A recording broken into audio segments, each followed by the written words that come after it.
Olá, meus irmãos e diletos confrades. Hoje é sábado, dia 23 de maio de 2020. Louvado seja o nosso Senhor Jesus Cristo. Existem alguns textos na Bíblia que são particularmente interessantes. Um deles é o Evangelho de Marcos, no seu capítulo 2, que conta a história de 4 homens que levaram um amigo enfermo, paralítico, até a presença de Jesus, com a expectativa de que Jesus o curasse. E não encontrando como entrar na casa que estava completamente lotada em Cafarnaum, eles tiveram uma ideia. Subiram no telhado e abriram um imenso buraco no telhado, a ponto que foi possível descer o homem numa maca, e os 4 os seguravam, talvez com cordas, e foram descendo o homem até o lugar onde Jesus estava.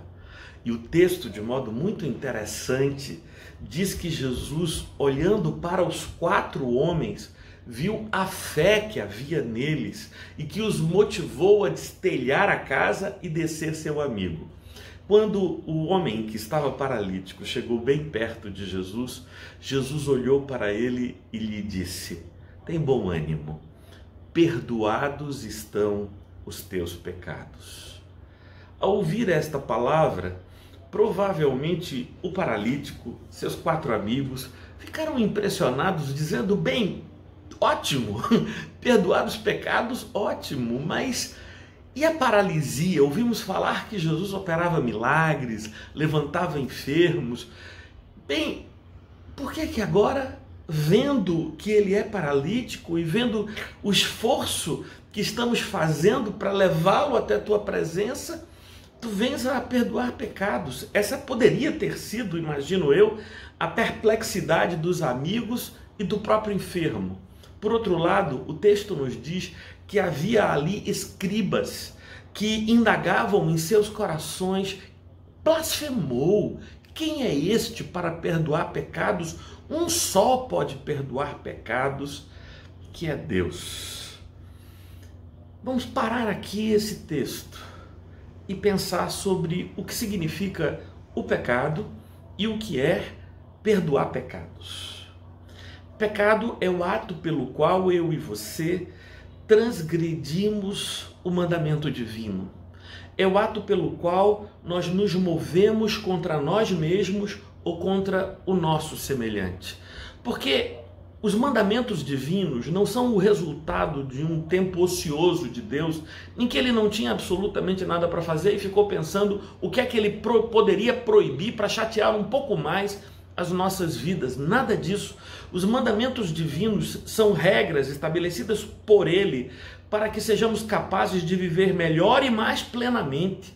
Portanto, o pecado é tão somente e tudo aquilo quanto nos leva a ofender a nós mesmos e aos nossos semelhantes, a maltratá-los, a desrespeitá-los. Eu poderia dizer de modo absolutamente simplificado, mais verdadeiro, que há um só mandamento e um só pecado. O único mandamento que há é amar a Deus acima de todas as coisas e ao próximo como a nós mesmos. E o único pecado que existe é a ruptura deste mandamento, ou seja, o desamor.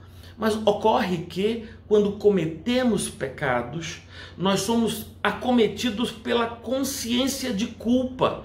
A culpa se instala em nós e, em decorrência disso, nasce também a expectativa do castigo. A expectativa de uma justiça vinda lá, sabe-se de onde, que venha apaziguar ou fazer quitar as nossas contas de débito. Por isso, tanto o pecado quanto a culpa podem fazer tanto mal psicológica, emocional e espiritualmente a mim e a você. Daí a importância de compreender o lugar, o espaço e a necessidade do perdão. Perdão é o fenômeno pelo qual, por amor e misericórdia, Deus desfaz o laço entre a culpa e a expectativa do castigo. Você sabe que cometeu o erro, mas porque você se sabe perdoado também, este laço foi desfeito e você não precisa mais carregar consigo nem a culpa, nem a expectativa do castigo. Franqueada e aberta está para você e para mim a porta da comunhão com Deus. Por isso é tão importante que busquemos ao Senhor e clamemos a Ele o perdão. Quando Jesus discerniu aquilo que estava acontecendo na mente dos escribas que estavam ali, lhes perguntou: me digam, por que vocês andam inquietos, dizendo quem é ele que tem poder para perdoar pecados? Qual vos parece mais difícil, dizer a este homem, perdoados estão os teus pecados, ou levanta, toma o teu leito e anda? Era uma pergunta retórica. Claro que os escribas sabiam a resposta. Qualquer um deles poderia, com verdade ou não, dizer palavras, perdoados são os teus pecados, mas nenhum deles poderia dizer ao paralítico, levanta, toma o teu leito e anda. E então Jesus completa: para que saibais que o Filho do Homem é poderoso para perdoar pecados, eu digo a este homem, levanta-te, toma o teu leito e anda. E imediatamente o homem se levantou. Eu quero abrir um parêntese nessa história aqui. Eu creio que hoje, mais importante do que dizer a quem quer que seja, levanta-te, toma o teu leito e anda, é preciso que digamos, perdoados estão os teus pecados.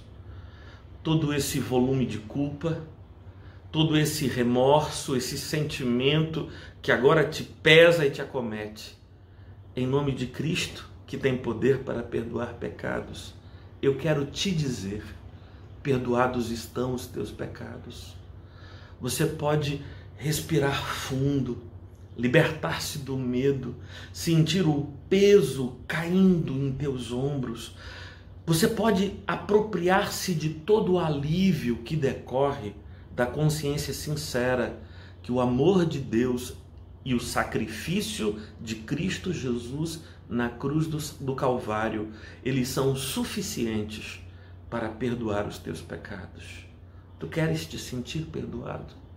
Tu queres começar um tempo novo em tua vida, em que as memórias já não permaneçam em tua mente como aguilhões a te machucar continuamente? Porque os erros de ontem não devem inviabilizar a felicidade de hoje que Jesus quer te convidar a desfrutar. Vamos orar juntos, vamos confessar ao Senhor os nossos pecados, vamos pedir a Ele perdão e vamos receber com alegria este perdão que vem do Pai. Oremos.